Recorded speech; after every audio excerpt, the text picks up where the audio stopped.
Hello students, आज हम करते हैं केस स्टडी 2 ऑफ चैप्टर 1। तो केस स्टडी क्या है, इसके क्वेश्चंस देखिए। तो इसका फर्स्ट पार्ट करते हैं। What is the minimum number of books you will acquire for class library so that they can be distributed equally among students of section A and section B. तो हमारे पास number of students क्या है, section A के 32 हैं और section B के जो हैं वो 36 हैं। ठीक है, तो फर्स्ट बात देखो, मिनिमम नंबर ऑफ बुक्स पूछा गया है, तो दैट मीन्स कि हम यहाँ पर क्या निकालेंगे, एलसीएम। तो we find LCM of 32 and 36। तो आप किसी भी मेथड से कर सकते हो, प्राइम फैक्टराइजेशन से या डिवीजन से। तो मैं यहाँ पर डिवीजन मेथड से कर रही हूँ। 32 और 36 दोनों को साथ साथ करेंगे तो ये क्या आ जाएगा, सबसे पहले 2 पे जाएगा,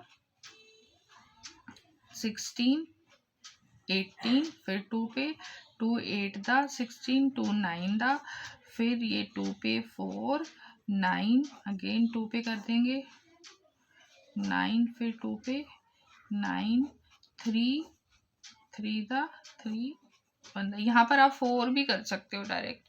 तो आप यहाँ पर तो इसका एलसीएम क्या हो जाएगा, 2 इंटू 2 इंटू 2 इंटू 2 3 इंटू में 3, 2 to the 4, 4 to the 8, 8 to the 16, 16 to the 32।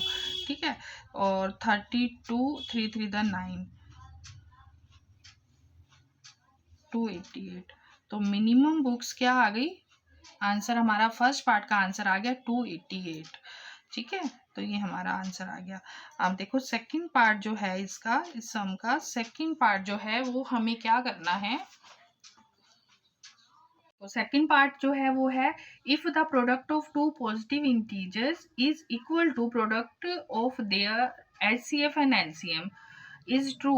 मतलब हमारे पास इन्होंने फॉर्मूला आपको दे रखा है कि प्रोडक्ट ऑफ टू नंबर्स, मान लो ए और बी दो नंबर हैं, तो ए मल्टीप्लाई बी किसके इक्वल होता है, H C F multiply L C M के। ठीक है, तो ये हमारे पास एक फॉर्मूला है। ठीक है, then find then the H C F of 32 and 36। 32 और 36 मतलब इन दोनों का हमें एच सी एफ फाइंड करना है। तो यहाँ पर हमें एच सी एफ फाइंड करना है, तो इसका मतलब A multiply B divided by L C M equal to H C F. ठीक है, अब यहाँ पर ए कितना है 32 और बी कितने 36, और इन दोनों का एलसीएम हमें 288 हम ऊपर निकाल चुके हैं एलसीएम। ठीक है, तो यही हम यहाँ पर रखेंगे। अब इसको सॉल्व करते हैं। ये कैसे सॉल्व करोगे आप, 32 को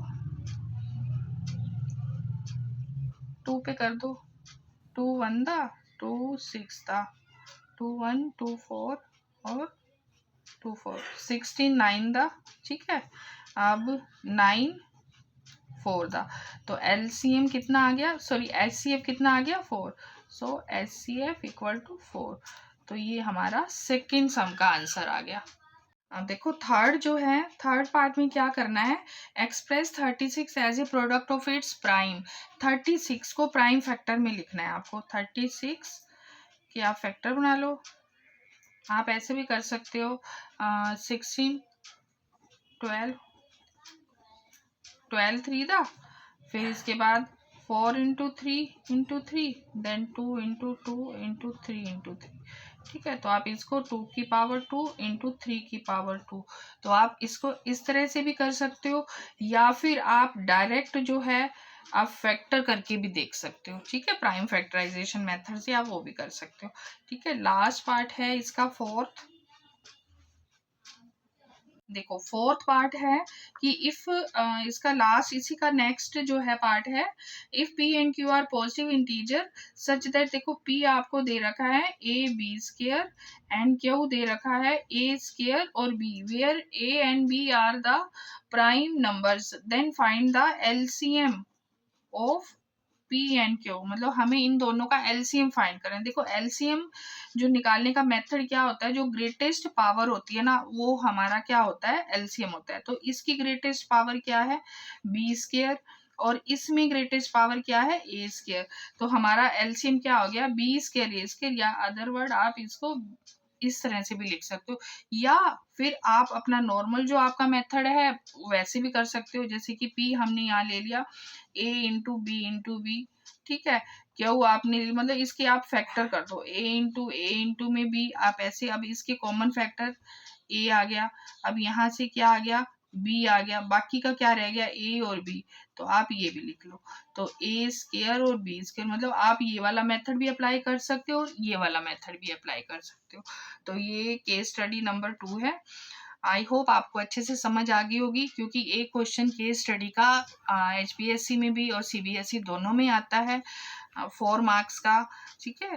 तो आप इसे अच्छे से समझिए और करिए।